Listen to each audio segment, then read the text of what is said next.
제가 하나 질문을 드리겠는데요. 여러분들이 제일 가고 싶은 곳이 어딘가요?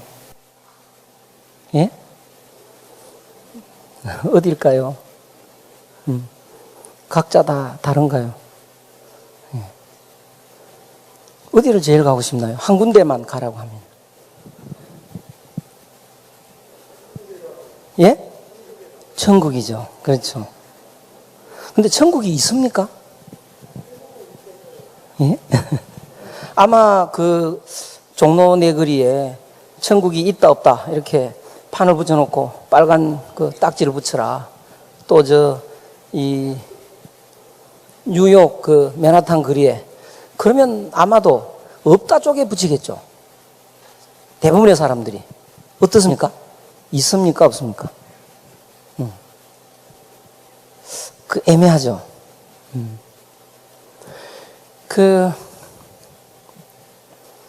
이 역사라는 것은 봄, 여름, 가을, 겨울처럼 역사도 순환을 합니다. 근데 그 역사 순환의 법칙이 뭐냐 하면 봄, 여름, 가을, 겨울은 더웠다, 추웠다 하는 거거든요. 더웠다, 추웠다 하는 건데 역사는 정신적인 하늘의 논리로 한번 갔다가 땅의 논리로 한번 갔다가 이렇게 순환을 합니다. 하늘의 논리라는 것은 마음을 중시하는 그런 시대, 땅의 논리라고 하는 것은 몸을 중시하는 시대인데요. 오늘날은 어느 시대인가요? 몸을 중시합니까? 마음을 더 중시합니까? 몸을 중시하죠. 몸은 물질이니까 물질주의입니다. 몸에 필요한 게 돈이니까 자본주의죠. 그래서 오늘날은 땅의 논리로 사는 시대이기 때문에 천국이라는 것은 염두에 두고 있지 않습니다. 그래서 땅의 논리에서는 물질적 가치가 중요하니까 오늘날 목표는 천국이 아니고 돈 많은 나라로 만들자. 그렇죠? 또 개인의 목표는 돈 많이 벌자. 이게 목표가 돼 있습니다. 근데 이런 시대는 인간을 육체를 중심으로 판단을 하기 때문에 사람이 사람을 만났을 때 우리는 남남인 거죠. 떡은 하나밖에 없는데 남이 먹으면 난 굶어야죠. 그래서 이런 몸 중심 시대에는 땅의 논리에서는 경쟁을 합니다. 경쟁이 삶의 원리가 돼 있는 거죠.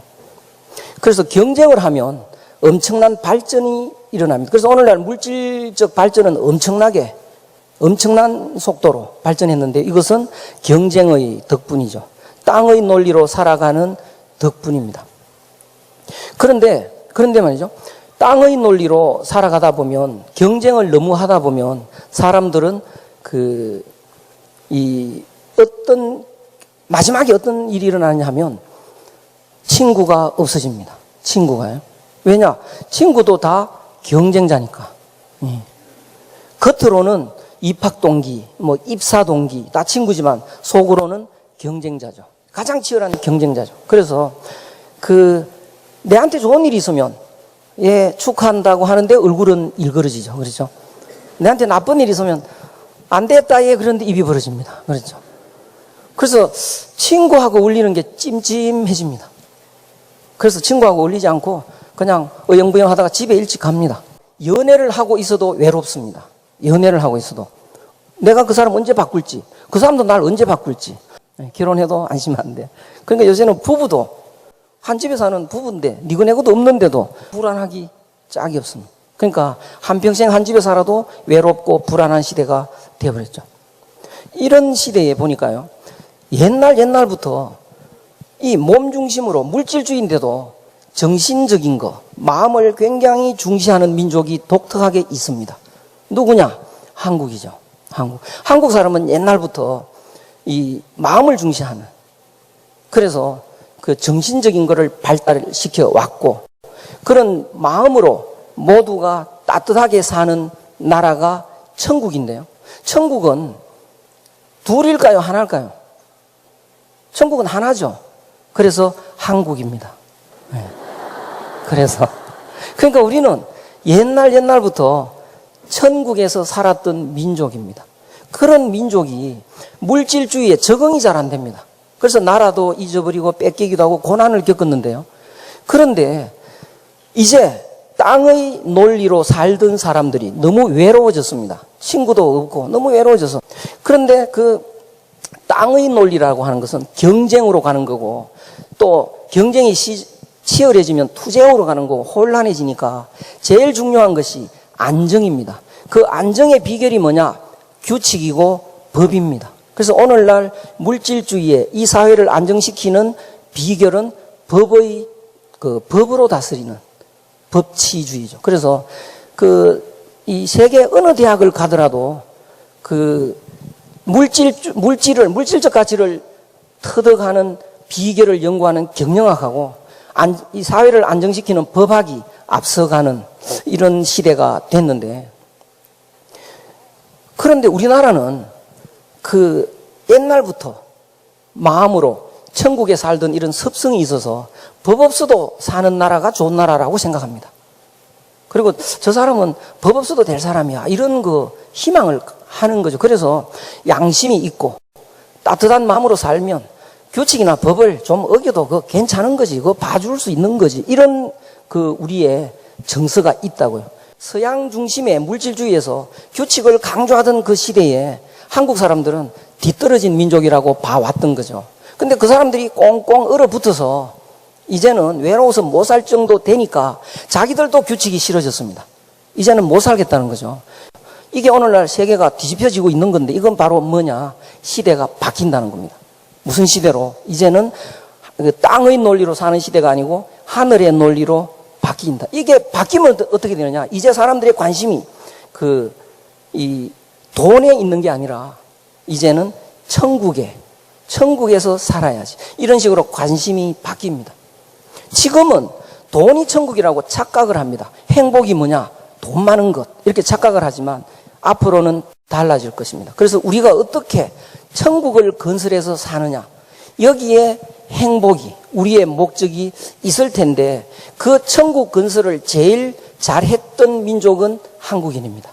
그래서 앞으로의 시대에 한국인이 세계의 리더가 될 거다라고 예측할 수 있는데요. 오늘은 제가 그래서 중용이라는 책을 통해서 어떻게 우리가 천국을 건설하고 천국으로 갈 수 있는가, 그걸 제가 말씀을 드리려고 합니다. 이게 중용 수장인데요. 한문이 돼서 좀 저항이 생기겠죠, 이게. 우리가 천국을 가려면요, 천국은 어디에 있습니까? 하늘 위에 올라갈 수 없잖아요. 사다리라도 있으면 좋은데 없지 않습니까? 그런데 내가 보고 싶은 사람이 있단 말이죠. 만나는 방법은 내가 그 사람한테 가도 되지만, 또 하나의 방법은 그 사람을 내한테 오게 하면 되죠. 그러면 만나지는 거죠. 그럼 내가 천국 가도 되지만 천국을 내한테 끌어오면 되는 겁니다. 그 끌어오는 방법을 중용에서 설명하고 있습니다. 그러면 천국이란 무엇이냐? 천국이란 사람이 말이죠, 도둑의 마음으로 살면 도둑이겠죠. 강도의 마음으로 살면 강도죠. 범인의 마음으로 살면 범인입니다. 그러면 천사의 마음으로 살면 천사죠. 그러면 하늘의 마음으로 살면 뭡니까? 하늘이잖아요. 그렇죠? 하늘의 마음으로 살면 하늘이죠. 우리 민족은 옛날부터 하늘의 마음으로 살았다고요. 그러니까 우리 민족이 인내천사상이 바로 그겁니다. 사람이 하늘이고 내가 하늘입니다. 왜? 하늘의 마음으로 살기만 하면. 그러면 내가 하늘의 마음으로 살기만 하면, 내가 하늘이면 내가 있는 곳이 천국이죠. 내가 이 자리에 있다, 여기가 천국입니다. 그러니까 천국을 내가 가는 게 아니고 천국을 내한테로 끌어오면 되는데요. 어떻게 끌어오느냐? 내가 하늘 마음으로 바꾸기만 하면 됩니다. 그 하늘 마음이 어디에 있느냐? 하늘 위에 어디에 있느냐? 그걸 알고 보니까요, 내 속에 있다는 거죠. 그래서 저기에 천명을, 위자는 말할 위자죠. 뭐라고 말하느냐? 성이라고 말한다. 성이라는 건 내 속에 있는 거거든요. 인간의 본성이라는 거, 내 속에 있는 거죠. 그러니까 내가 하늘 마음을 찾는 방법은, 천국에 가는 방법은 하늘 위에 안 가도 됩니다. 내 마음속을 들여다보고 거기에 하늘의 마음이 내 본성으로서 존재하고 있으니까 그거를 찾아서 본성대로만 살면 나는 하늘이죠. 그러면 이 땅이 바로 여기가 천국이 되는 겁니다. 그러면 이제 간단해졌습니다. 하늘을 쳐다볼 필요가 없습니다. 내 마음을 들여다보면 되는 거죠. 근데 내 마음을 들여다보니까 거기에 그 하늘의 마음인 그것이 성인데 그 성이 보이면 그걸 붙잡고 그 본성대로 살면 되는데 보이질 않습니다. 내 마음속에 있는데도 보이질 않습니다. 그러니까 우리가 산을 가다가 그 물을 마시고 싶은데 옹달샘이 있긴 있다고요, 산에.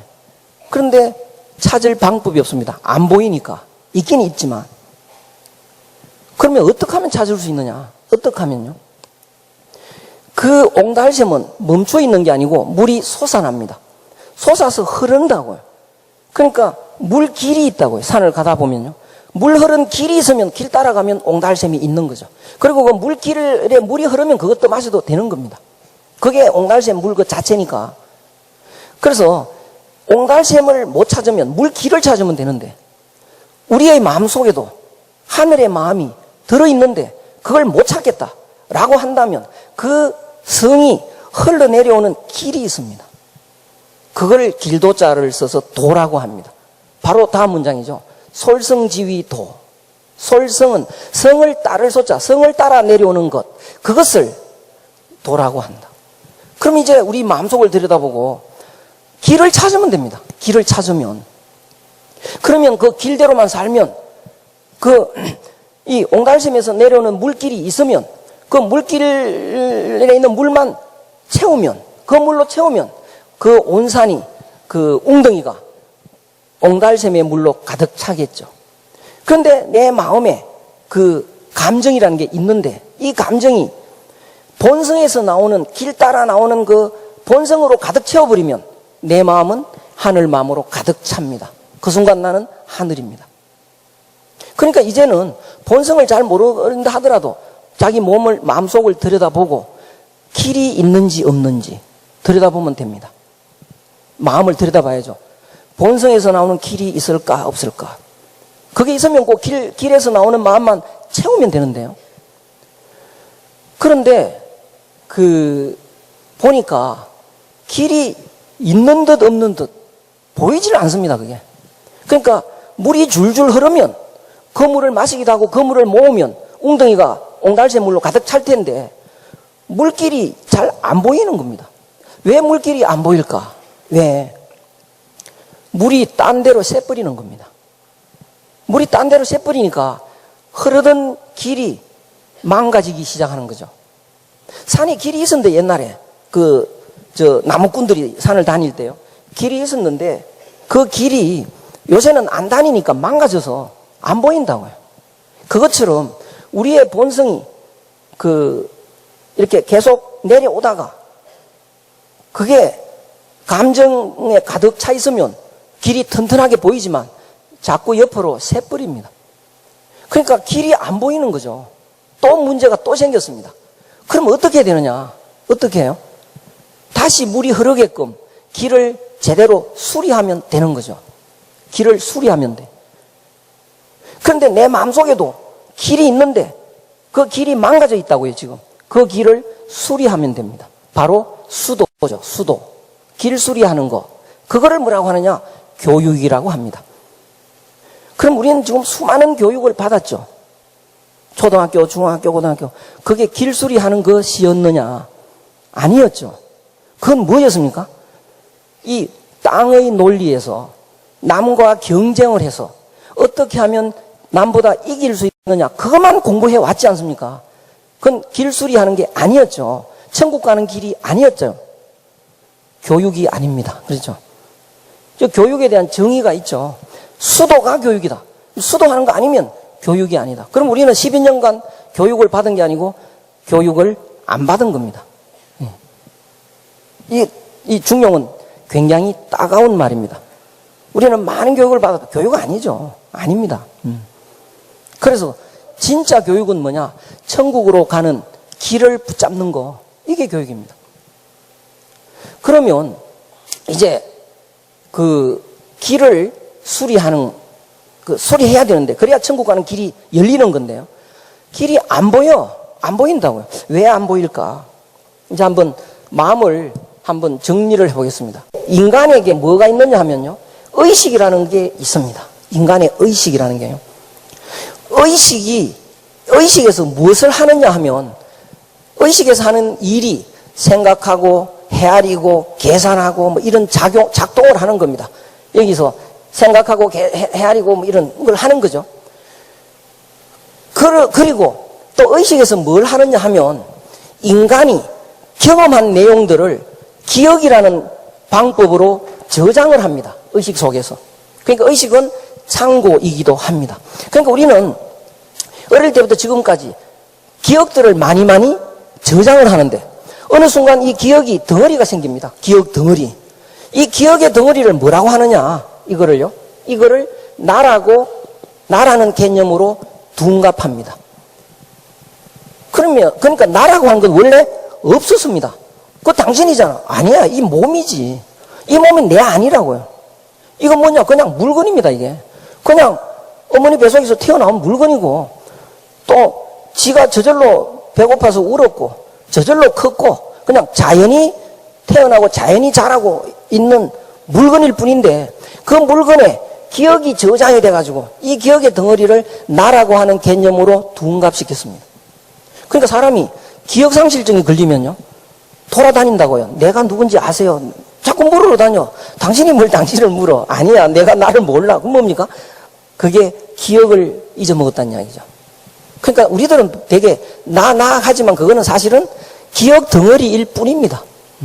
그러니까 내 속에 있는 그 본성은, 그게 하늘 마음인데, 그 하늘 마음은 모든 생명체의 공통의 마음이니까 모든 나무들의 하나의 뿌리에 해당됩니다. 그래서 대본이라는 것은 하나의 뿌리. 그러니까 내 마음이 모두의 마음이고, 그건 우주 전체의 마음이고, 모든 존재의 뿌리이다. 그게 우리의 속마음이죠. 속마음. 이게 본성이, 하늘 마음이 이렇게 내려와서 이게 내 감정이 되는 경우, 이 감정은 100% 조화로운 감정이죠. 우리는 욕심의 노예처럼 사람들이 살아가는데요. 욕심의 노예. 그러면 그 욕심이라는 게 뭐냐? 원래 있었는 거 아니잖아요. 원래 이거 없었잖아요. 인간의 의식에서 나중심의 계산을 통해서 생긴 거잖아요. 원래는 없던 거죠. 없던 것이 들어와가지고 내 본심을 밀어내고 자기가 주인 행세를 하고 있는 겁니다. 그런데 욕심은 가만히 있질 않습니다. 채워달라고 아우성을 칩니다. 그러면 그 욕심이 뭐와 같으냐? 마치 뻐꾸기 새끼를 기르는 뱁새의 신세입니다. 뱁새가 알을 낳으면 말이죠, 그 틈에 뻐꾸기가 날아와서 알을 낳잖아요. 근데 뻐꾸기 새끼가 먼저 깨납니다. 그 희한해. 그 뻐꾸기 새끼는 눈도 안 뜬 것이 말이죠, 그 뱁새 알을 밀어낸다고요. 거기에 싹 밀어내고 혼자 있습니다. 그리고는 먹이를 달라고 아우성을 치죠. 그러면 이 뱁새는 그 뻐꾸기 새끼한테 열심히 지극정성으로 벌레를 잡아주죠. 그래서 너무 피곤해서 좀 쉬려고 하면 이 뻐꾸기 새끼가 어느 순간 커 있어서 더 갖고 오라고 소리 지릅니다. 더 갖고 오라고요. 그런데 더 잡아봐야 돼. 그래서 죽을 지경으로 이제 갖다 주면 나중에 왕창 커져가지고 그 통 속에 이 보금자리, 새집에 들어가지도 못해. 험직합니다. 그 입 속에 그 조그만한 뱁새가 말이죠, 머리까지 집어넣어가지고 먹이를 줍니다. 새 입이 이렇게 크면 요래가지고 먹이를 준다고요, 이게. 요런 식으로. 이쯤 되면 자기 새끼 아닌 줄 알아야 되잖아요, 이쯤 되면요. 그래도 몰라, 그래도. 완전히 세대갈입니다, 그거. 완전히 세대갈. 몰라, 그거. 그런데 이게, 어느 순간 이게 뻐꾹 하면서 날아간다고요. 그러면 이 어미새가 물끄러미 바라봅니다. 어미새가. 그걸 우리가 바라보니까요, 그 어미새가 참 불쌍하죠. 그 철천지 원수한테 그간에 무슨 일을 했습니까? 지극정성으로 봉사했죠. 그 원수한테. 그런데 인간도 비슷합니다. 인간도 말이죠, 내 마음이 있었는데 이거를 욕심이라는 게 밀고 들어와가지고 이걸 밀어냈다고요. 밀어내고 지가 자리 잡고 있습니다. 그러니까 우리의 마음은 대개는 보니까 욕심 덩어리가 자리 잡고 있는데 그 욕심은 가만히 있질 않습니다. 채우라고 아우성을 칩니다. 빨리 채워, 빨리. 얼마 채울까요? 1억을 빨리 채워. 그러면 넌 행복할 수 있어. 이제 죽기 살기로 해서 1억을 채웠습니다. 이제 행복해야 되잖아. 행복하려고 보니까 욕심이 뭐 하는 거야? 10억 채워야지. 또 소리를 질러요. 9억이 모자라 또. 또 죽기 살기로 또 9억을 채우려고 뛰어다니잖아요. 채워서 이제 행복해야지. 욕심이 가만히 있나요? 더 커져 있죠. 빨리 움직여. 100억 채우려니까 뭐 하는 거야? 결국은 허덕허덕 하다가 뱁새 신세가 되고 마는 거죠. 그리고는 그 내 통장이 뻐꾸기가 날아가듯이 내가 숨이 헐떡거릴 때 날아갑니다. 뻐꾸기처럼. 그게 인생인 거죠. 불쌍하죠, 인생이. 그래서 맹자나 장자는 인생이 불쌍하다 소리를 참 많이 합니다. 불쌍하다. 왜 욕심에 끌려다니느냐. 이 본심을 회복해야지. 그래서 사람이 욕심에 끌려다니는 사람은 욕심의 노예입니다. 그렇죠? 그러면 욕심이 주인이고 욕심 따라 노예처럼 사는 게 이게 이제 욕심이라면 여기에 인간이 나라는 존재는 노예처럼 사는. 그런데 치중화를 하면 내 본심이 내 마음이고 나는 본심 따라가는 거라고요. 욕심과 본심이 반대입니다. 그러니까 욕심이 여기에 있는 사람하고 본심이 여기에 있는 사람하고는 거꾸로죠. 그러면 이 욕심으로 사는 사람은 어떻게 되느냐 하면요. 뒤집혀 있는 겁니다. 이렇게. 뒤집혀 있으니까 이 환장할 일입니다. 왜 그러냐면요. 머리 위에 있어야 될 하늘이 발 밑에 있잖아요. 거꾸로서 보면 그렇게 되죠. 발 밑에 있어야 될 땅이 머리 위에 있잖아요. 세상이 뒤집혀 있습니다. 이게 환장할 노릇이죠. 세상이 뒤집혀 있는 세상. 그게 지옥인 거죠. 그리고 만물들은 거꾸로 자라고 있잖아요. 이 뒤집혀 있으니까. 그러니까 제대로 된 게 하나도 없습니다. 그게 지옥이죠. 그러니까 내가 보니까 이 세상 제대로 된 거 하나도 없네. 맨날 싸움박질이고 이게 정치 꼬라지가 엉망이지, 교육이 개판이지, 뭐 이게 지옥이지 뭐냐. 이렇게 본다고요, 사람들은. 지금은 땅의 논리로 살기 때문에 하늘이 부정되고 말았습니다. 하늘이 부정되면 한마음도 부정되는 거죠. 한마음이 부정되고 나면 내 마음속에 남아있는 건 욕심밖에 없는 거죠. 그래서 그 욕심을 본심, 본성이라고 착각을 하게 된 것이 오늘날 문화입니다. 그 알코올 중독자는 자기가 알코올 중독자인 줄 압니다. 왜 아느냐 하면 중독 아닌 사람들이 많으니까요. 그러니까 뭐 90명은 중독 아닌데 한 3명이 알코올 중독자다. 그럼 자기는 중독자인 줄 아는 거죠. 그런데 99명이 알코올 중독자고 1명이 아니라면 아닌 게 이상하게 보입니다. 알코올 중독이 정상이 되는 거죠. 그것처럼 우리는 돈, 욕심에 중독이 됐는데 대부분 다 중독돼 있으니까 그걸 정상이라고 착각을 하는 거죠.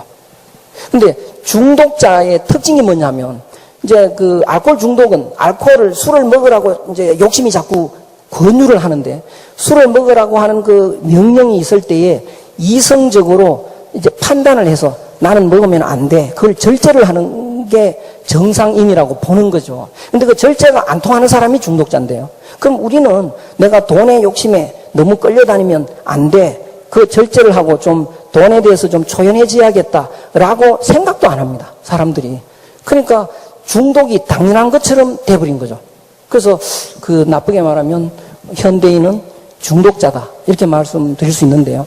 이 중독, 우리가 알코올 중독자는 알코올의 노예지 않습니까? 보면 불행하고 불쌍하죠. 거기에서 헤매고 있으니까. 근데 마찬가지로 우리는 물질적 가치에서 헤매고 있다고요.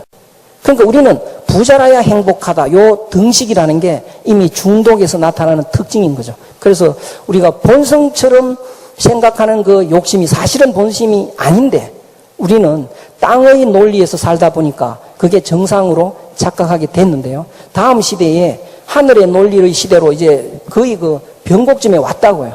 그러면 이제 모든 가치관, 삶의 판단 이것이 바뀔 겁니다. 지금은 땅의 논리에서 경쟁을 합니다. 좌파, 우파 이것도 이제 경쟁인데 둘 다 땅의 논리인데요. 하늘의 논리가 되면 본심으로 사느냐 아니냐 그거 따지는 거죠. 양심으로 사느냐 아니냐, 군자냐 소인이냐 그거 따지는 시대가 올 겁니다. 그러면 이제 진짜 인간의 마음이 뭔지 이제 그런 걸 추구하는 시대가 오겠죠.